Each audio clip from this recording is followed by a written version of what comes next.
Doctor Vandana Das കൊലപാതക കേസിൽ വിചാരണ തുടങ്ങി. ഒന്നാം സാക്ഷി വിസ്തരിച്ചു. പ്രതിക്ക് പരമാവധി ശിക്ഷ കിട്ടുമെന്നാണ് വിശ്വസിക്കുന്നതെന്ന് വന്ദനയുടെ പിതാവ് മോഹൻദാസ് പറഞ്ഞു. ഡോക്ടർ വന്ദനാദാസിൻ്റെ എൻ്റെ പ്രിയപ്പെട്ട മകളുടെ കൊലപാതകം അത് ഇന്ത്യയിലെ നീതിന്യായ വ്യവസ്ഥയനുസരിച്ച് കിട്ടാവുന്നതിൻ്റെ മാക്സിമം ശിക്ഷ കിട്ടും എന്നുള്ള വിശ്വാസമാണ് ഞങ്ങൾക്കുള്ളത്.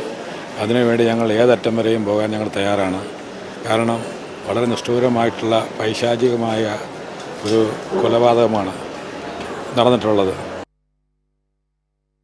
വിവരങ്ങളുമായി രാജ്കുമാർ കൂടി ചേരുന്നുണ്ട്. രാജ്കുമാർ, ഏറ്റവും ചർച്ച ചെയ്യപ്പെട്ട ഒരു കേസാണ് ഇപ്പോൾ സാക്ഷി വിസ്താരം പൂർത്തിയായി. മറ്റു വിവരങ്ങൾ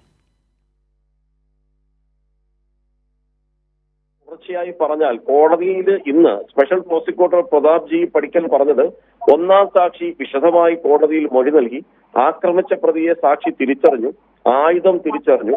വിചാരണ നടപടി വൈകിപ്പിക്കാനുള്ള ശ്രമം പ്രതിഭാഗത്തിന്റെ ഭാഗത്ത് നന്നായി ഉണ്ടായി. എന്നാൽ അതിനെയെല്ലാം മറികടന്നാണ് ഇപ്പോൾ കോടതിയിൽ വിസ്താരം ആരംഭിച്ചിരിക്കുന്നത്. ശുഭപ്രതീക്ഷയിൽ മുന്നോട്ട് പോകുന്നു. തുടർ ദിവസങ്ങളിൽ ഈ പോലീസ് പ്രോസിക്യൂഷൻ തയ്യാറായിട്ട് ലിസ്റ്റിലുള്ള മുഴുവനും സാക്ഷികളെയും വിസ്തരിക്കും എന്ന് അദ്ദേഹം പറഞ്ഞു. അതേസമയം ഇതിൽ പ്രതിഭാഗം വക്കീൽ അഡ്വക്കേറ്റ് ആളൂർ പറഞ്ഞത് ഒന്നാം സാക്ഷി മുഹമ്മദ് ഷിബിൻ ഇല്ലാത്ത പല കാര്യങ്ങളും കോടതിയിൽ അവതരിപ്പിച്ചു. പറഞ്ഞ കാര്യങ്ങൾ പോലീസിന് കൊടുത്ത മൊഴിയിലില്ല. ഇക്കാര്യങ്ങൾ പ്രതിഭാഗം ചോദ്യം ചെയ്യും. CCTV ദൃശ്യങ്ങൾ പരിശോധിക്കാനും ആവശ്യപ്പെടുമെന്നാണ് പ്രതിഭാഗം പറഞ്ഞത്.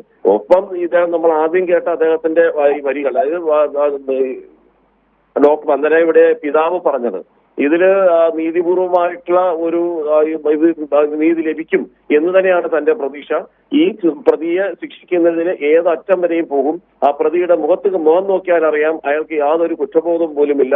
ബോധപൂർവം ചെയ്ത ഒരു വലിയ പൈശാചികമായ കൊലപാതകം എന്ന് തന്നെയാണ് ആ പിതാവ് പിന്നീടും നമ്മളോട് അദ്ദേഹത്തിന്റെ അനുഭവം പങ്കുവച്ചത്. തുടർ ദിവസങ്ങളിൽ എല്ലാ ദിവസവും കോടതിയിൽ വരികയും ഈ കേസിന് ഒപ്പം തന്നെ ഉണ്ടാകുമെന്ന് അദ്ദേഹം അറിയിച്ചിട്ടുണ്ട്. മാത്രമല്ല ഇത് സർക്കാരിനോട് അദ്ദേഹത്തിന്റെ കൂടി ആവശ്യം പരിഗണിച്ചാണ് അദ്ദേഹം പറഞ്ഞ അഭിഭാഷകനെ സ്പെഷ്യൽ പ്രോസിക്യൂട്ടറായി വെച്ചത്. അതിൽ വലിയ ആത്മവിശ്വാസമുണ്ടെന്നും അദ്ദേഹം പറഞ്ഞു. വർഷ. ശരി, രാജ്കുമാറാണ് വിവരങ്ങൾ നൽകിയത്.